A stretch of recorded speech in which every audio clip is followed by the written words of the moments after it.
I have spent 17 years in the trenches of the HVAC industry, but before I ever touched a residential split system, I was a nuclear power electrician. In that world, we did not care about brand names or fancy stickers. We cared about load management, circuit integrity, and build quality that could survive a meltdown. Today, I am taking that same field-tested perspective to a head-to-head matchup between the Aire-Flo 4HP14L and the Guardian RH4. Now, full disclosure for you homeowners, we are comparing a basic tier unit against a premium tier unit here. I am doing this specifically because these are the only models available in our data set for these two brands. So we are going to see if the premium price tag actually buys you a better machine. When I walk up to a unit, the first thing I look at is the cabinet. You can have the most efficient motor in the world, but if a hailstorm or a stray weed whacker flattens your coils, that unit is just a very expensive paperweight. The Aire-Flo 4HP14L comes out swinging with a louvered coil guard. In my book, that is the gold standard for field protection. It keeps the debris out and the heat transfer surfaces safe. On the other hand, the data shows the Guardian RH4 uses slotted panels. While that is easier to clean, it leaves those delicate aluminum fins exposed to the elements. From a nuclear grade durability standpoint, Aire-Flo takes the first round. Moving into the guts of the machine, we have a bit of a technical paradox. The Guardian RH4 is marketed as a premium unit and features a two-stage compressor. The Aire-Flo is a single-stage unit, meaning every time it kicks on, it's pulling full current immediately.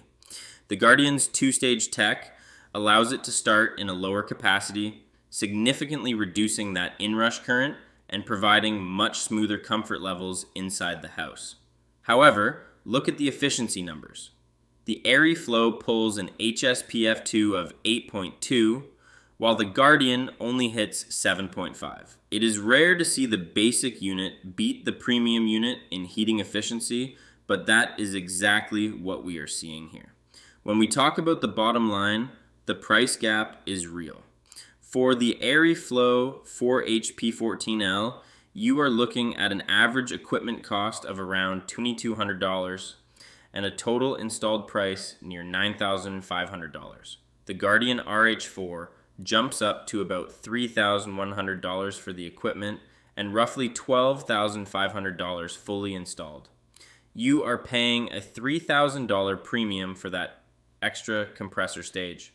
Before I give you the final verdict, remember that even the best equipment will fail if you do not maintain it. Get your coils cleaned and your capacitors checked every spring. A little preventative maintenance prevents a midnight service call. Looking at the warranties, both brands are playing the same game. You get 10 years on parts and 10 years on the compressor, but neither offers a unit replacement pledge if the coil or compressor fails early. If I am spending my own money, the winner is the Aire-Flo 4HP14L. It sounds crazy to pick the basic unit over the premium one, but here's the logic. It has a higher HSPF2 efficiency rating, better physical protection with the louvered cabinet, and it saves you $3,000 on the install. The Guardian's two-stage compressor is nice for comfort, but it does not justify the lower efficiency and the exposed coil. For the homeowner's bottom line, the Aire-Flo is the smarter play. Shop like a pro by using the head-to-head tools on HVACforbeginners.com.